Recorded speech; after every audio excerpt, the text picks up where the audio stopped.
I'll never forget that fateful night at Buffalo Wild. It started off like any other evening, a gathering with friends for some beer and wings. The dimly lit sports bar had always been our go-to spot for a good time. Little did we know, that night would be far from ordinary. As we settled into our booth, the atmosphere seemed off.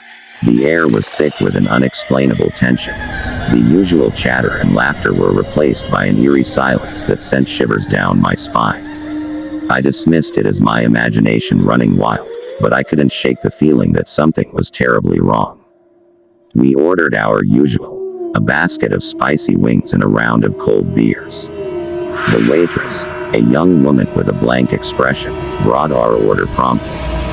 Her eyes had a distant, haunted look as if she had seen something unspeakable. She didn't say a word, just set our food and drinks down and walked away, disappearing into the dimly lit depths of the restaurant. As we dug into our wings, we couldn't help but notice the strange behavior of the other patrons. They seemed entranced by the giant wall of TVs broadcasting various sports events. Their eyes were glued to the screens, but their faces were devoid of emotion. It was as if they were in a trance, unable to tear their gaze away from the flickering images. I decided to investigate further, excusing myself from the table to use the restroom. The hallway leading to the restrooms was unusually long and narrow, and the dim lighting cast eerie shadows on the walls. I couldn't shake the feeling that I was being watched. Inside the restroom, I splashed cold water on my face, trying to calm my nerves.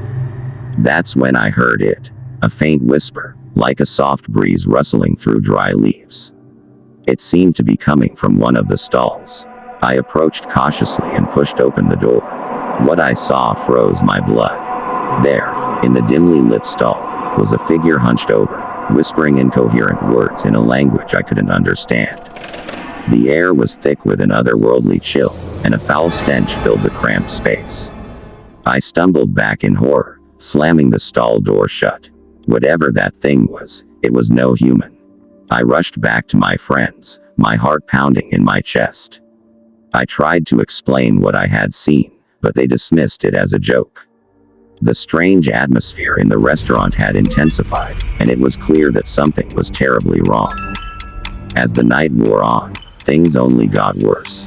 The TVs on the walls began to glitch, displaying distorted images of horrifying creatures and nightmarish landscapes. The patrons, still entranced, stared at the screens with vacant eyes. Panic began to spread among the remaining customers, but the staff seemed unfazed, as if they were part of some twisted ritual. Desperation took hold of us. We needed to escape this nightmare. I made a bold move and approached the waitress who had served us earlier. Her vacant eyes met mine, and I asked her if there was a way out. She nodded, her movements slow and robotic, and pointed to a narrow door at the back of the restaurant. We made a run for it, leaving behind the surreal madness of Buffalo Wild. As we burst through the door, we found ourselves in a dark alleyway, far from the bizarre scene inside. We ran for what felt like hours, not looking back, until we reached the safety of our homes. To this day, I can't explain what happened that night at Buffalo Wild.